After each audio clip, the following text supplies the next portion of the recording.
Strike had an announcement of Bitcoin-backed loans.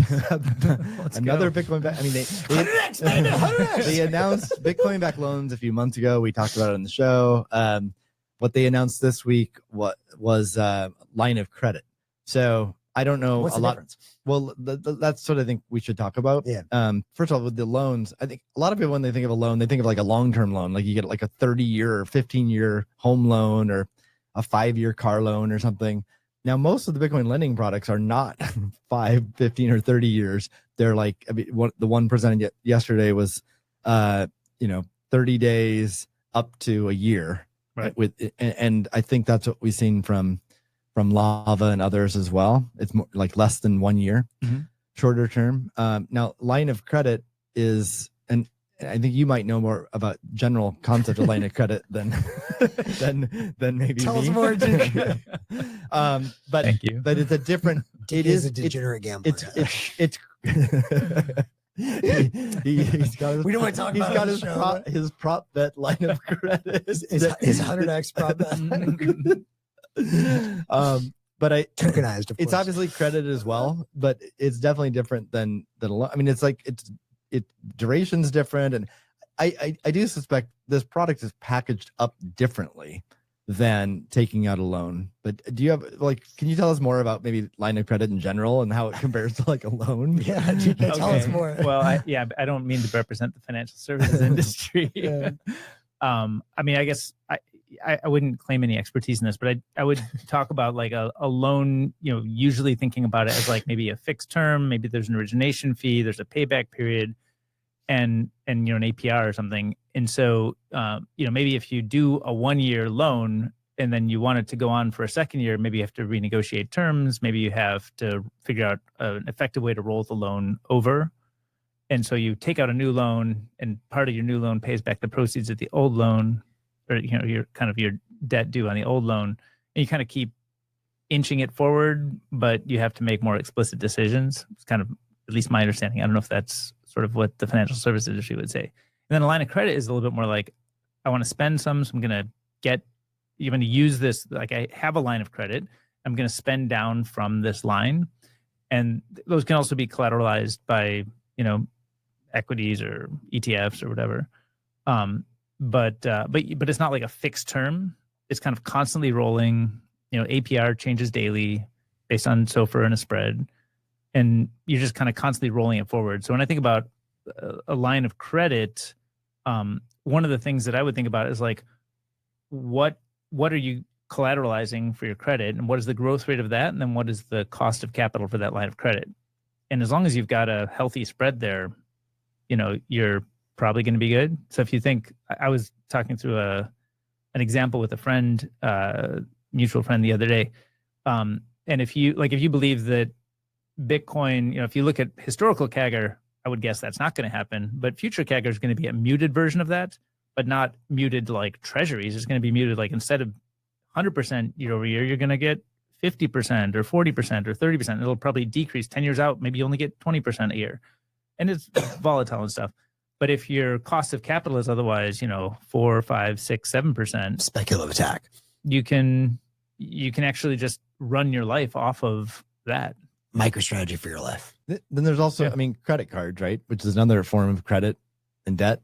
And so I don't know if the strike announcement is more like line of credit or credit card. But I do think I'm glad it exists. It's yet another recipe that's different than others, and we'll see what adoption's like. Yeah, I'm curious to see what it's like. I will just come back. I mean, I feel like I'm increasingly becoming like the old man orthodox person here on the show. But like, I don't know if I haven't actually read it. I look forward to, because I really appreciate everything Alan Farrington writes. He just wrote a new piece on Islamic finance and Bitcoin, which I'm extremely excited about. And the TLDR is basically, and it's not just Islam, but in many religions, usury is legal. Yeah, I don't know. I think it's legal or illegal? Illegal. Yeah. And I've always come back to this of like, we talked about this in that show. Maybe we should revisit this at some point in the future of like what the world looks like when it's backed by a hard money or like a equity world versus a debt world.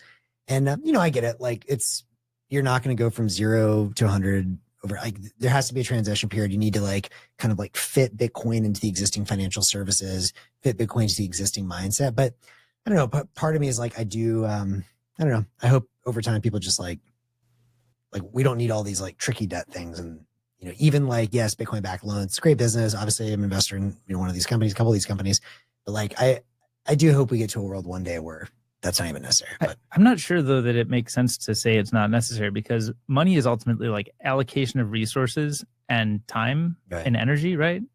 And there's people who are like, let's say you're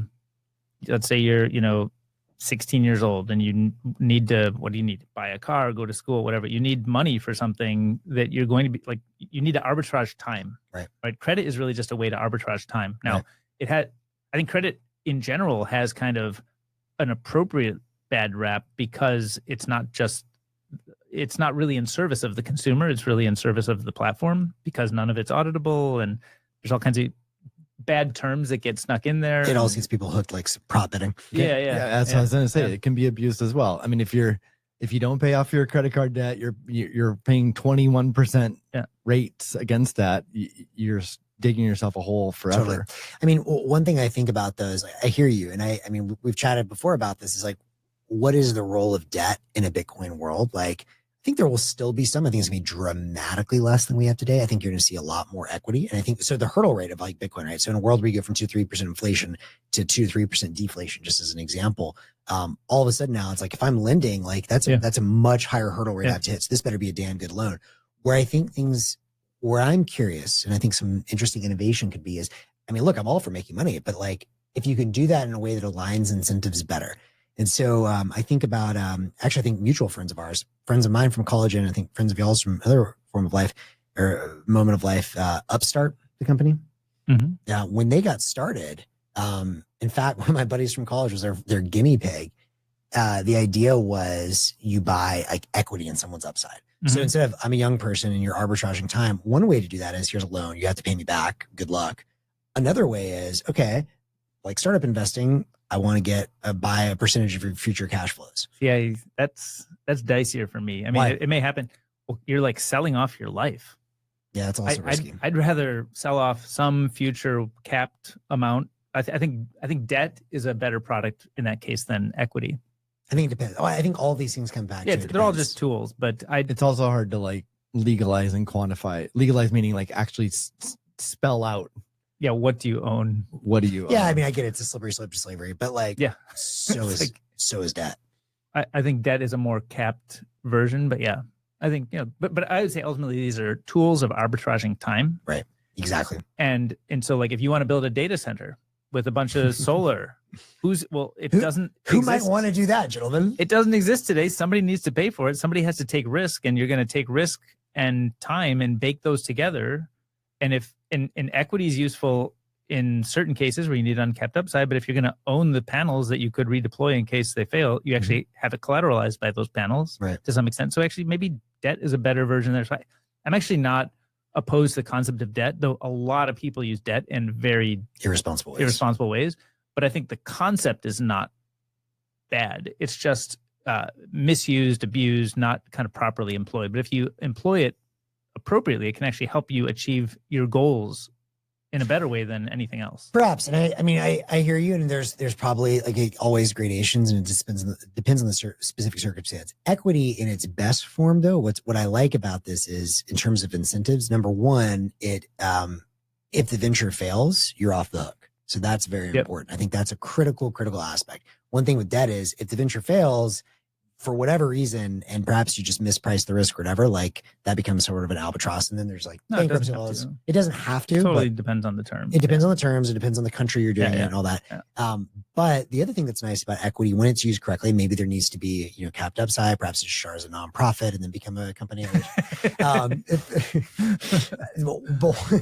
abuse all over the place. Exactly. There's abuse everywhere. But one thing that is really nice is, in theory, and this was the idea of Upstart in the early days, was it aligns the equity holders to want to help that person. And so the idea is to try and grow the pie and not just claw back no matter what. And I do think those are very different mindsets. The mindset of let's grow the pie versus I'm clawing no matter what. Yeah.